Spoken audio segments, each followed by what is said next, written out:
what might a left hemisphere dominated society look like? Well, if we were so unlucky to belong in one, I suppose the first thing that we would notice would be that we've lost the big picture and are fussing about relatively small details, whereas what matters is that we see the whole of what is going on. We'd find that wisdom, which is hard to measure, hard to instill, comes of the product of a life in which there has been suffering and by which one has come to become a better person who understands more. That would be neglected in favor of, if anything, intelligence, but more probably simply data, information. Skills would be neglected because, again, they can't be measured. They're too dangerously personal. So instead, everything would be run by algorithms. We would de-skill our doctors, our teachers, our lecturers, our lawyers, and make them follow a rule book, because only then could we have surety that we knew what was going on. Because the left hemisphere is very worried when it's not in control. Its raison d'etre is power. It's the bit that controls the right hand, which for most of us does the grabbing, and not all of language, but the bits of language whereby we say, I've grasped it. So if it hasn't grasped it, and if it doesn't know what's exactly going on, it becomes anxious, it becomes paranoid. And this you can see in schizophrenia, which is very much like a left hemisphere overactive state, and where the right hemisphere is either not functioning or very much underactive. Paranoia. So there would be a great paranoia. There'd be a need to make sure that everything is under control. There'd be enormous expansion of bureaucracy, which involves procedures, analysis, categories. The individual is completely lost in it. It's inflexible. This is the way of the left hemisphere. There'd be a sort of division between the way we think of mind and matter. Mind would become entirely ethereal, somehow disconnected from our embodied self. At the same time, matter, which is a very complex thing, would seem highly reduced. It would just be a lump of stuff. Now, I always say materialists are not people who overvalue matter. They're people who undervalue matter, because let's say you're a real hardline materialist, you don't believe there's anything but matter. Then look at this. After a few million years, matter gives rise to Bach's St. John's Passion. How the F did that happen?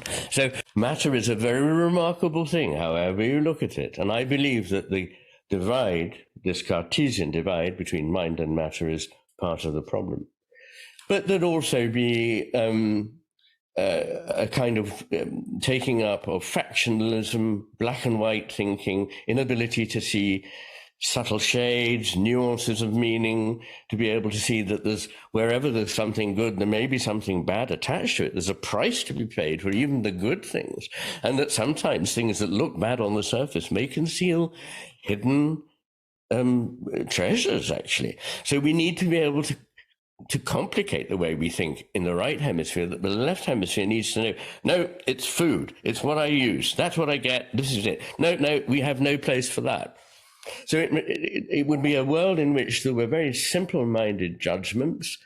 And as I say, anger and aggression, factionalism would become the keynotes, because surprisingly, the emotion that most strongly lateralizes is anger. And guess what? It lateralizes to the left hemisphere, not to the right. So much for all those stupid things that people used to say about differences between the left and right hemisphere. It would be a world in which we lost a sense of depth in space, perspective. Music would become simply rhythm, because that's the only bit the left hemisphere gets. The complexities of melody and harmony are very highly dependent on the right hemisphere. It would be a world in which flow was simply made up of an infinite series of points of motion, which, believe me, is a very important distinction. And our world would become strangled by a complex set of rules, small petty rules, as de Tocqueville already presciently saw in the USA in 1837 when he published his account. And all this would be accomplished by a sense that we were spectators in the world, no longer actors in it, as Descartes proudly said of himself, and would be accompanied by a kind of fatuous optimism. Because if I may just gloss that, the left hemisphere is really absurdly in denial. If you isolate the left hemisphere alone and ask it to describe itself, it gives a very rosy picture of itself compared with what the friends and relations of the person would say. And if you isolate the right hemisphere is more realistic, but tends to be a little bit on the over-modest side. It tends to be the opposite of the hubristic left hemisphere.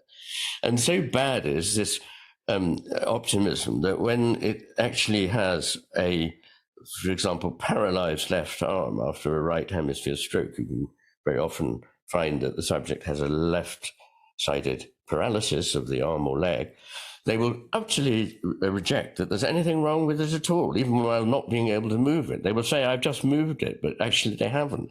And if you bring their arm round in front of them, their paralyzed arm, and say, now move that, they will go so far as to say, that's not my arm, that belongs to that man over there. This is quite extraordinary. And what plays out is that it never is willing to accept responsibility. It's always somebody else's fault. Now, I believe that two of the things that are wrong with our world is that we haven't grown up enough to accept responsibility. Everybody's keen to blame other people for whatever it is that they're not able to do or not doing very well.